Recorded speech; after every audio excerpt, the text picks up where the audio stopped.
हम आज बात करेंगे स्वास्थ्य पर, स्वाद पर और उसके बाज़ार पर, और उस बहुत सारी चीज़ें जैसे जैसे हम लोगों ने, मनुष्य ने जब आग जलाई और आग जलाने के बाद जब उसने स्वाद चखा, तो स्वाद चखने के बाद उसको लगा कि धीरे धीरे प्रकृति से उसने वो सारी चीज़ें ली जो उसको मिल सकती थी। जब उसको नमक का स्वाद लगा तो उसको पता चला, और बाद में लोगों ने नमक की कीमत भी चुकाना समझा। तो शरीर में यदि शक्कर कम हो, नमक कम हो या ज़्यादा हो, तो आपका पूरा स्वास्थ्य जो है बिगड़ जाता है। आप कहीं पर भी जाते हैं और कुछ खाने के लिए लेते हैं, अगर वो आपको स्वादिष्ट नहीं लगता है तो आप वहाँ से उठ के चले जाते हैं, या मजबूरी में कई लोग पेट भरने के लिए भी खाना खाते हैं या चीज़ें ग्रहण करते हैं। पर जिनके पास बहुत सारी जगहें हों, ऑप्शन, और आज हम जिस समय में हैं उस समय में पूरा बाज़ार हमारे घर में है। आज जोमेटो से लेकर, स्विगी से लेकर, जाने कितनी ऐसी एजेंसियां हैं जो हम रात में भी, हमको यदि कोई चीज़ की ज़रूरत पड़ती है तो हम ऑनलाइन ऑर्डर करते हैं, और हमको जो चीज़ पसंद है हम वो चीज़ मंगाते हैं, बशर्ते कि हमारी जेब में पैसा हो। तो चलिए हम आज इस पे बातचीत करेंगे। इसके पहले मुझे लगता है कि मैंने बहुत पहले स्वाद को लेकर एक कविता लिखी थी, और मुझे लगा कि ये अवसर पता नहीं कभी आज आया है कि मैं इस कविता को आपके साथ साझा करूं। तो मेरी कविता का शीर्षक है स्वाद यानी कि जायका। जिनकी अपनी गंध होती है वे स्वाद को घटाते बढ़ाते हैं। जिनकी अपनी गंध होती है वो स्वाद को घटाते बढ़ाते हैं, खाने को जायकेदार बनाते हैं। कल ही चटनी से धनिया की कमी खली, कल ही चटनी में धनिया की कमी खली, हरी मिर्च कुछ ज़्यादा थी, टमाटर देशज नहीं। जिनका स्वाद जीभ पर है, मिर्ची के अचार में लहसुन कम महका, नमक की बात कुछ और है, सब कुछ गला देता है। शरीर हो या सब्जी, थोड़ा कम थोड़ा ज़्यादा होने पे सारे स्वाद को गड़बड़ा देता है। शक्कर गुड़ भी जरूरी है, पर नमक इतना तो नहीं। नमक दरोगा है स्वाद का। मैं अपने लोगों के बीच नमक होना चाहता हूँ, मैं अपने लोगों के बीच नमक होना चाहता हूँ। सब्जी भाजी के जरिए लोहा शरीर में गया और लहू में मिलकर सिराओं में फैल गया। मेरे भीतर की आग मेरे लोहे को पिघलाती है, गलाती है। संवेदनाओं की आँच पाकर मैं अपने भीतर की गंध को समेटे जाना चाहता हूँ यहाँ से, ताकि जब मैं ना रहूँ तो मेरी कमी उसी तरह से खले जैसे सब्जी में नमक, टमाटर, धनिया, मिर्च की कमी खलती है। मैं माँ के हाथ के खाने का जायका बनना चाहता हूँ, जिसका स्वाद जीभ पर हमेशा बना रहे। तो दोस्तों, स्वाद की अपनी एक पहचान होती है। तो चलिए हम स्वाद की बात करने के लिए यहाँ हैं, स्वास्थ्य की बात करने के लिए यहाँ हैं। तो हमारे साथ बहुत सारे ऐसे लोग हैं जो इस क्षेत्र में बहुत महत्वपूर्ण काम कर रहे हैं, नामचीन लोग हैं। तो हम सिलसिलेवार जो है उनसे बातचीत करेंगे, और ये बातचीत का सिलसिला मैं शुरू करूं तो अपने मेरे कुछ गेस्ट हैं जिनको मैं बारी बारी से चाहूँगा कि मेरे सहयोगी उनके पास जाएंगे और वो अपनी बात करेंगे। इस प्रोग्राम में कोई डिबेट नहीं है, आप सहमत असहमत हो सकते हैं, आप अपनी बात करिएगा। आपको लगता है कि आपकी बात अधूरी है तो आप फिर से इस बात को कह सकते हैं जो आप कहना चाहते हैं। तो चलिए इस बात का सिलसिला हम डॉक्टर श्वेता छाबड़ा जी जो डाइटिशियन हैं उनके साथ शुरू करते हैं कि हम ये जानना चाहते हैं कि ये जो आप डाइटिशियन हैं या लोगों को आप संतुलित आहार के लिए, बहुत सारे लोग आप पास आते हैं, तो किस तरह से लोगों का स्वाद बदल रहा है, किस तरह अपने हेल्थ के प्रति सजग हुए हैं, और किस तरह की सलाह आप बदलती जीवन पद्धति में जो कि बहुत यांत्रिक हो गई है, जिसमें हम मशीनों पे बहुत आधारित हो गए, अब हम शारीरिक श्रम कम करते हैं, तो आप किस तरह की सलाह लेने लोग आते हैं? जी नमस्कार। जैसा कि आपने अभी सही बोला कि स्वाद का बहुत ज़्यादा चलन बढ़ता जा रहा है, वैसे ही लोग हेल्थ के प्रति कॉन्शियस दिन पे दिन बहुत ज़्यादा होते जा रहे हैं। तो लोग डाइट लेने भी बहुत आ रहे हैं। तो मैं सबसे पहले ये बोलना चाहूँगी कि डाइट आखिर है क्या। डाइट वही भोजन है, खाना है, पोषण है, जिसको आजकल हम डाइट के नाम पे बोलते हैं। इसको एक अलग हवा बना दिया है। पहले तो इस शब्द की इतनी ज़रूरत नहीं पड़ती थी। आजकल इस शब्द की ज़रूरत इसीलिए इतनी पड़ रही है क्योंकि पैकेज फूड, फ्रोज़न फूड, बाहर का फूड बहुत आसानी से हमारे चारों तरफ अवेलेबल हो गया है। लोगों को स्वादिष्ट खाना खाना है, बट घर पे कौन बनाए। हेल्दी खाना लोगों को लगता है कि बहुत मुश्किल है, इसीलिए वो डाइट फूड के नाम पे उसको हवा बना देते हैं और उनको लगता है कि हेल्दी फूड, डाइट फूड ज़िंदगी भर नहीं खाया जा सकता।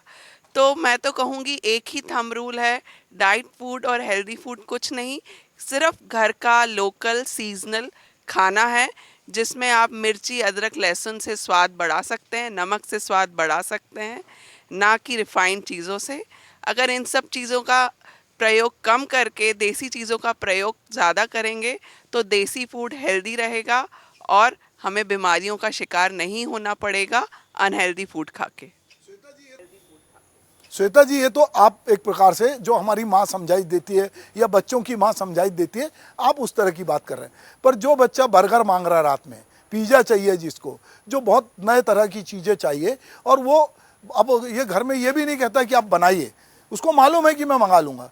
तो अब ये जो लोगों की और ख़ास करके बच्चों की देर रात तक जगने की आदत है, अलग अलग तरह के खाने की आदत है, और माता पिता चूँकि बच्चे, अब किसी का एक ही बच्चा है या दो हैं अधिकतम, तो वो बहुत बार उनके दबाव में आते हैं और कहते हैं कि चलो डॉक्टर के पूछते हैं, डॉक्टर कहता है ऐसा कुछ नहीं, खाने से जो खा रहा है वही खिला दो। तो इसमें आप क्या कहना चाहते हैं? देखिए, मैं ये नहीं कहूँगी कि बर्गर, पिज़्ज़ा, मैगी हमें बिल्कुल ही नहीं देना है, क्योंकि वो तो समाज में रह रहे हैं तो देना ही पड़ेगा। एक जो समय है ना, वो बहुत इम्पॉर्टेंट रहता है कि आप किस समय अनहेल्दी खा रहे हैं। तो अगर आपको कुछ अनहेल्दी खाना है तो उसके पहले अपने गट को हेल्दी लेयर दें। जो गट हेल्थ इश्यूज हम आजकल ऐसे प्रचलित हो गया है, जैसे कि पहले डायबिटीज़ हम जितना पॉपुलर होता था आजकल उतना ही पॉपुलर हो गया है गट हेल्थ इशू। तो ये गट हेल्थ इशू क्यों हो रहा है? उसका सबसे सबसे बड़ा कारण है केवल बाहर का खाना। इसका कोई इलाज नहीं है, इसमें कोई एलोपैथी में दवाई नहीं है, इसका केवल एक ही इलाज है, घर का खाना। तो मैं ये कहूँगी कि बर्गर खाओ, पिज़्ज़ा खाओ, बाहर का खाओ, बट उसकी क्वांटिटी, जो हम कहते हैं ना पोर्शन कंट्रोल। स्वाद सभी को चाहिए, बट माँओं को थोड़ी सी मेहनत और करनी पड़ेगी कि घर का खाना इतना स्वादिष्ट बनाना पड़ेगा कि वो बाहर के खाने की थोड़ी सी याद कम आए। और बच्चा जिद भी करे तो उसे बोले बेटा दोपहर को खा लेना, बेटा शाम से पहले खा लेना, रात को ये सब चीज़ें ना खाएं, अगर चाहते हैं कि उनका बच्चा स्वस्थ रहे और उनको कम उम्र में ही childhood obesity, depression, anxiety, stress, रात को नींद ना आना, पेट साफ ना होना, ये सारी परेशानियां ना हो। क्योंकि हम सोचते हैं कि बच्चा है, उसे क्या ही बीमारियां होंगी, बट जो मैंने ये सारी बीमारियों के नाम लिए ना, ये किसी भी उम्र में हो सकती हैं, इनकी कोई उम्र नहीं है। तो हमें बच्चे की बात भी माननी है, बट जिसे कहते हैं ना संतुलन, जो आज हम बात करने बैठे हैं संतुलन, तो वो संतुलन बहुत ज़रूरी है। बाहर का खाना देना है, बट पहले गट को हेल्दी खाने से लेयर दे। चलिए, तो हमको हेल्दी खाना खाना चाहिए। अभी हमारे देश में एक नए तरह की बात हो रही है मिलेट की लेके, और बहुत सारे सरकार भी इसको प्रमोट कर रही है, बाजार में भी आ रहा है और नए तरह का लोग चीज़ें देखते हैं। पर मैं जब देखता हूँ तो मुझे अपने बचपन की बहुत सारी चीज़ें आ जाती है, जो मिलेट में मैं अभी बहुत सारी चीज़ें मिल रही है। मुझे लगता है मेरे घर में वो रूटीन में मिलती थी, पर बाद में बाजार इस तरह से हमसे हावी है कि हम जो अलसी का तेल खाते थे हमने उसको बंद कर दिया। फिर रिफाइनरी आया और नई नई चीज़ें आती है, और हमारे दिमाग पे इतना दबाव होता है कि हम बाजार के दबाव में वो सब चीज़ें लेके खाते हैं।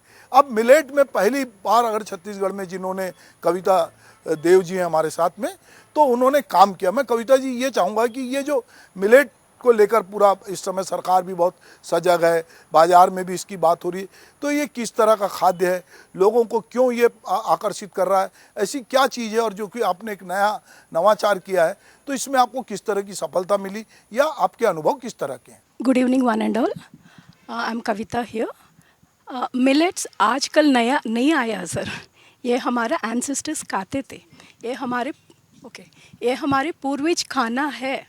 अराउंड 100 ईयर्स बिफोर यही खाना था, हम लोग खाते थे। अब ब्रिटिश सिस्टम आया, एवरीबडी रूल्ड, और उनका खाना हमारी खाना सोच के हम लोग खाना शुरू किया। मगर अब हमको पता चल रहा है इम्बैलेंस शुरू हो गया बॉडी में, तो हम लोग पीछे ढूंढने चले गए हमारी पूर्वज क्या खाते थे। इसीलिए मिलेट्स वापस आया as a super food. They are the super food from before, मगर अब सुपर फूड बन के आया है ताकि सबको समझ में आ जाए। नहीं, ये तो देखिए, ये एक आपका इंडिविजुअल एफर्ट है, हम बात कर रहे हैं, अगर हम पूरी बात करते हैं कि हमारा देश जो है कृषि प्रधान है और किसान जो है वो कहीं ना कहीं उसकी इकोनॉमी उसकी खेती पे जुड़ी है। रासायनिक खाद का पहले हमारे यहाँ चलन नहीं था। एक ज़माना था कि हम लोग गोबर खाद से या जो भी हमारे यहाँ घूड़े होते थे वहाँ से हम अपनी खाद लेते थे, घर का जो पशुधन होता था हम उससे खाद बनाते थे। पर बहुत सारी मल्टीनेशनल कंपनी आई, बड़ी कंपनियाँ आई और उत्पादन ज़्यादा करने का उन्होंने उन्नत बीज भी दिया और उन्होंने कहा कि आप खाद डालिए और आपको बहुत उत्पादन होगा। धीरे धीरे किसान ने खाद का इस्तेमाल किया, रासायनिक खादों का, और निश्चित रूप से उसका उत्पादन बढ़ा। उत्पादन बढ़ा तो उसको तो उस खेत से जितना पैसा चाहिए था उससे ज़्यादा मिलने लगा। तो अभी भी पिछली सरकार में भी लोगों ने गोबर को लेकर खरीदी की, गोबर खाद की बात की, पर वो सरकार के चाहने के बावजूद भी किसान जो है वो रासायनिक खाद का उपयोग कम नहीं कर रहे हैं। अब तो ये मार्केट हो गया है कि कुछ लोग कहते हैं कि साहब ये जो हमने उत्पादित किया ये बिना रासायनिक खाद के और उसकी कीमत ज़्यादा लेते हैं। तो ऐसे में हम बड़े पैमाने पे इसको कैसे फैलाएंगे? मेरी कोशिश तो चल रही है सर। मैं बहुत सारी किसान को ऑलरेडी हम लोग 400 से ऊपर किसान को मिलेट उत्पादन कैसे करनी है उनको हम तरीका भी सिखा रहे, उसका साथ में कॉम्बिनेशंस कैसे करना है। सिर्फ मिलेट का पौधा it is a grass system, grass है वो बहुत पौधा, तो इसका साथ कुछ और उगाए तब उनका उत्पादन बढ़ेगी। नहीं तो क्या हुआ है, मतलब आपको अभी दाल, देखिए मैं अपने टीवी के example, माध्यम से आप मेरे दर्शकों को बताइए कि मिलेट में क्या क्या चीज़ें शामिल हैं। अगर किसान को अपनी आय बढ़ाना है, कोदो कुटकी के अलावा अगर कोदो कुटकी इतना इकोनॉमिकली होता तो किसान फिर धान क्यों उगाता, वो कोदो कुटकी क्यों नहीं उगा रहा है और वो उधर डाइवर्ट क्यों नहीं हो रहा है। इसमें कृषि उपज मंडियाँ क्या भूमिका निभाएंगी, इसमें सहकारी समितियाँ जो पैसे देती हैं, जो खाद बीज देती है, उनकी क्या भूमिका होगी, इसको भी तो अपने को बात करना होगा। यस पहला आपने पूछा मुझे कौन सा चीज़ का साथ इसको व्हाट टू से कल्टीवेट करनी है। तो आप इस सीज़न में आप दाल भी उगाते हो, अरहर दाल, उसका साथ उगाइए। किसी के पास फ्रूट्स का क्रॉप्स है, जाम है, केला है, कुछ भी हो, उसका बीच में इंटरक्रॉपिंग कर सकते हैं। और फॉर एग्ज़ाम्पल आप धान उगा रहे हैं, उसका जो मेड रहता है मेड में भी डाल दीजिएगा। और किसी का पास बंजर ज़मीन है, सॉइल बिल्कुल ख़राब है, मतलब रॉकी सॉइल है, तो भी ये उग जाता है। बस छिटकावा कर दीजिए, मगर गोबर और गोमूत्र ज़रूर दीजिएगा, क्योंकि हमारी सॉइल ऑलरेडी हम ख़राब कर चुके हैं केमिकल डाल के, तो इसीलिए इसको आप डालना पड़ता है। C3 ग्रास बोलते हैं आप पैडी को, इसके लिए पानी की ज़रूरत है, इसके लिए केमिकल की ज़रूरत है जब आप उगाएंगे। मगर मिलेट्स C4 ग्रासेस है, इसके लिए किसी को भी ज़रूरत नहीं, ये भगवान दिया हुआ अनाज है हमारे लिए, इसीलिए ना इसको पानी ज़रूरत है, ना इसके लिए आपको खाद की ज़रूरत है, ना केमिकल की ज़रूरत है। तो साथ में आप कुछ और उगाइए, आपकी बढ़ावा बढ़े। एक बात। दूसरा बात है क्यों नहीं उगा रहे ज़्यादा, ये आपका सेकेंड क्वेश्चन था।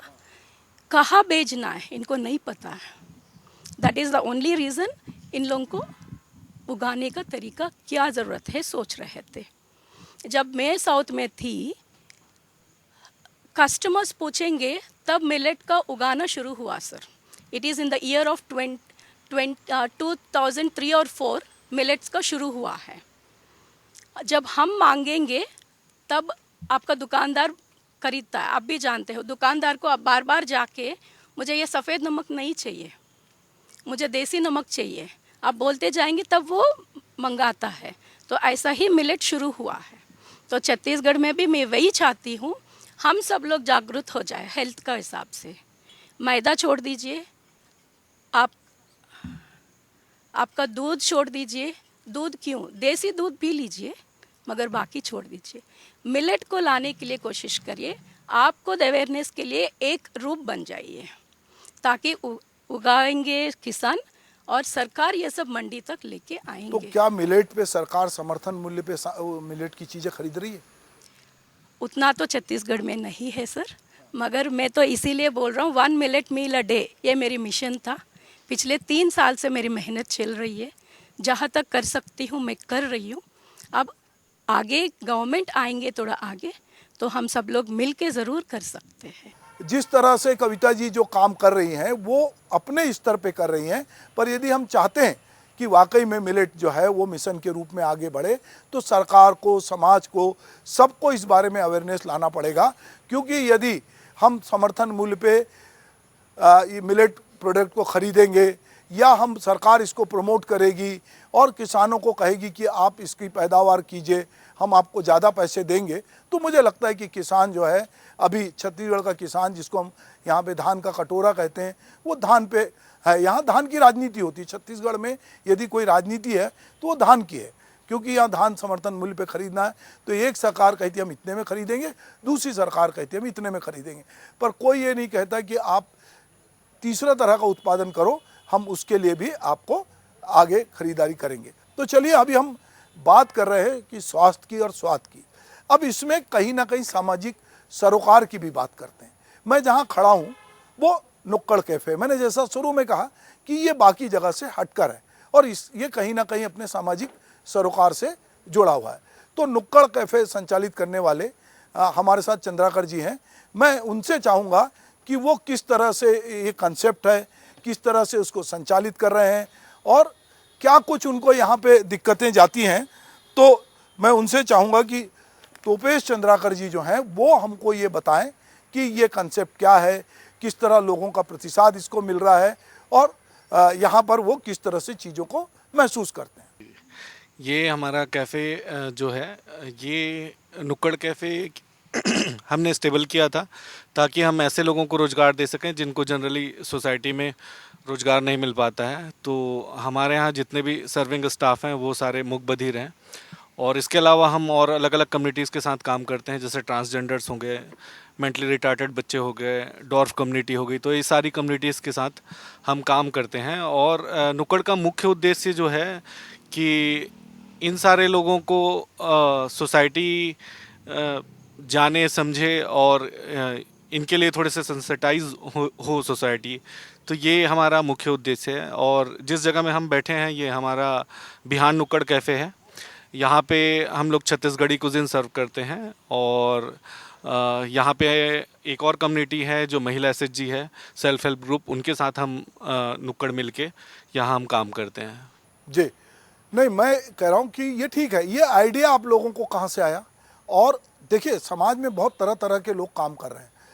ये इस तरह से तो बहुत सारे रेस्टोरेंट चल रहे थे अलग अलग, पर ये जो आइडिया आपने लाया और लोग किस तरह से, जैसे मैंने देखा कि जब सबसे पहले आप लोगों ने तेली बांधा में एक नुक्कड़ खोला था, उसके बाद राजेंद्र नगर गया, अब विस्तार होता जा रहा है और इसको देखकर बहुत सारे लोग फॉलो भी कर रहे हैं और इसको महसूस करते हैं कि हाँ भाई ये एक अच्छा एक सामाजिक सरोकार के साथ ये काम जुड़ा है।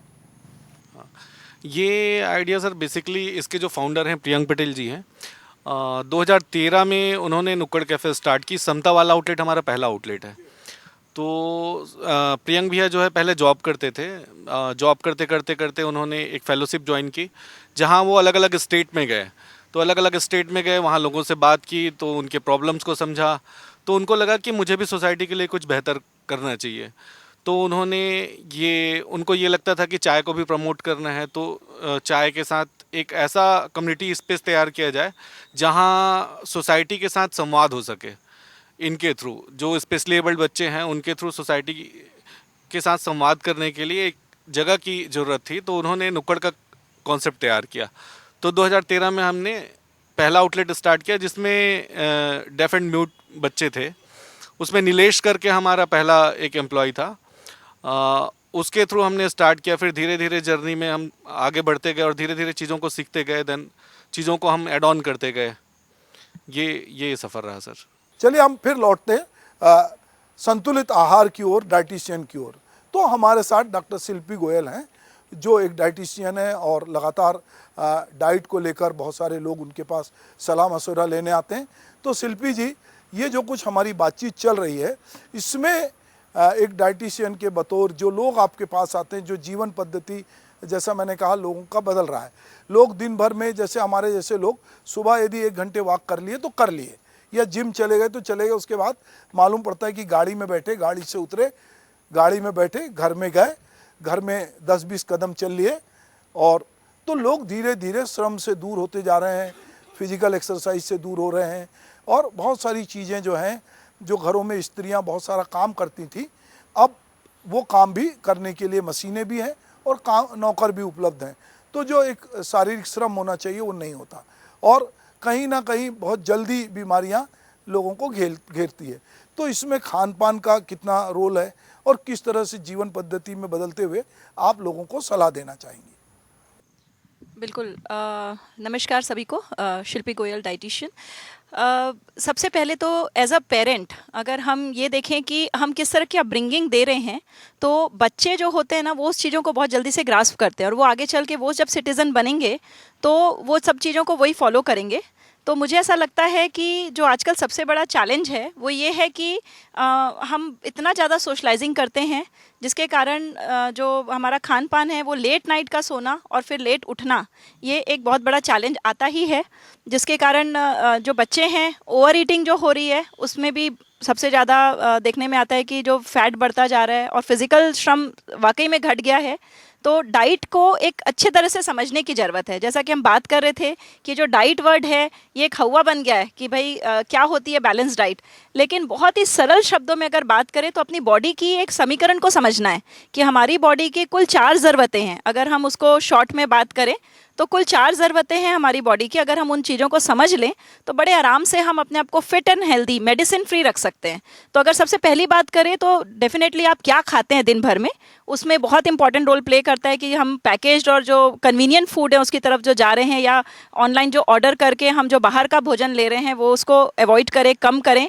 और इस चीज़ में पेरेंट्स की भी बहुत इंपॉर्टेंट रोल होगा। सेकेंडली हमारा जो एक्सरसाइज है, अगर हमने सुबह कर ली तो हम दिन भर बिल्कुल बैठे रहते हैं, तो उसके हिसाब से हम अपने फूड को बैलेंस करें। अगर हमारा BMI बढ़ रहा है, अगर हमारा बेली फैट बढ़ रहा है, अगर हमारे लेवल्स चेंज हो रहे हैं तो डेफिनेटली उस पर तुरंत एक्शन लिया जाए, बजाय इसके कि हम पूरी तरह से उस कश्मकश में फंस जाएं, दवाइयों के ऊपर डिपेंडेंट हो जाएं। थर्ड, एक जो मेंटल स्टेबिलिटी का रोल आता है इसमें कि भाई आप कितने स्ट्रेस और कितनी नेगेटिविटी या किस चीज़ को आप कैसे ले रहे हैं अपनी लाइफ में, वो भी बहुत इंपॉर्टेंट रोल प्ले करता है। और फिर नींद, जिसको सबसे ज़्यादा इग्नोर किया जाता है आज की डेट में। आज की डेट में हम देखते हैं कि बहुत लेट नाइट्स होते हैं और सर्कैडियन रिदम बिल्कुल हमारा चेंज हो चुका है। तो अगर ये छोटी छोटी चीज़ों को अगर हम संतुलित कर लें तो मेरे ख्याल से हेल्दी लाइफस्टाइल या डाइट कोई बहुत बड़ी चीज़ नहीं है और बहुत आसानी से इसको अचीव किया जा सकता है। जी, तो आप कह रहे हैं कि नींद की भी अपनी एक भूमिका है। तो एक व्यक्ति को कितने घंटे की नींद लेना चाहिए और उसकी दिनचर्या में यदि वो सुबह से रात तक है तो उसके खान पान की दिनचर्या किस तरह से होनी चाहिए? सर, अगर नींद की ज़रूरत की बात करें तो जब बच्चा जन्म लेता है उससे लेकर के बड़े होने तक इसकी नींद की ज़रूरत अलग अलग स्टेज पे अलग अलग होती है। पर अगर हम एक अडल्ट की बात करें तो एक क्वालिटी स्लीप 7 घंटे की सफिशिएंट रहती है। बहुत ज़्यादा सोना या बहुत कम सोना, ये दोनों में ही दिक्कत आ सकती है। इसमें मेन इंपॉर्टेंट रोल प्ले करता है क्वालिटी का। और दूसरी चीज़ है कि जो लोग जितना मेडिटेशन और जितना मेंटल तरीके से पीसफुल रहते हैं उनकी नींद की ज़रूरत भी कम होती जाती है। तो ओवरऑल ये एक पर्सन पे डिपेंड करता है कि उसके कितने घंटे की नींद, बट ऑन एन एवरेज 7 घंटे की जो नींद है वो काफ़ी सफिशिएंट है। और क्वालिटी नींद इसमें बहुत इंपॉर्टेंट। तो किस तरह से आप बेड में जा रहे हैं, किस तरह से आप किन विचारों के साथ उसको क्लोज करके आप आराम की नींद सो रहे हैं, वो बहुत इंपॉर्टेंट है। अगर हम डाइट की बात करें तो डाइट हमारा इस तरह से होना चाहिए डिवाइडेड कि हम 3 मील अपने मेजर ले लें, 1 मील हमारा शॉर्ट मील रहे। और उसमें भी अगर हम थोड़ी सी व्यवस्था कर लें अपने रूटीन के हिसाब से क्या चीज़ हम किस मील पे लेंगे, इस चीज़ में आपकी पर्सनलाइज्ड डाइटिशियन आपकी हेल्प कर पाती है कि आपको किस तरह से अपने दिन भर की रिक्वायरमेंट को फुलफिल करना है। तो वो डाइट का एक अच्छा फॉर्मूला आप तय कर सकते हैं। कुछ लोग बहुत आराम तलब होते हैं और वो कहते हैं कि किस किस का गिला कीजिए, किस किस को रोइए, आराम बड़ी चीज़ है, मुंह ढक के सोइए। तो 7 घंटे तो सोना समझ में आता है, पर कुछ लोग जो हैं 10-10, 12-12 घंटे सोते हैं, उनके लिए क्या कहेंगे आप? एक्सेस किसी भी चीज़ की बुरी है। संतुलन का आज टॉपिक चल रहा है और संतुलन पे ही हम बात कर रहे हैं। जैसे कि आपने शुरुआत की थी कि नमक अगर ज़रा सा भी ज़्यादा हो जाए, ज़रा सा भी कम हो जाए तो दोनों ही केस में हम बिगड़ जाता है हमारा पूरा समीकरण। तो उसी तरह से इन्हीं सब चीज़ों को देखते हुए हमें भी समझना चाहिए कि excess of sleep is also will make you lethargic and आलसी।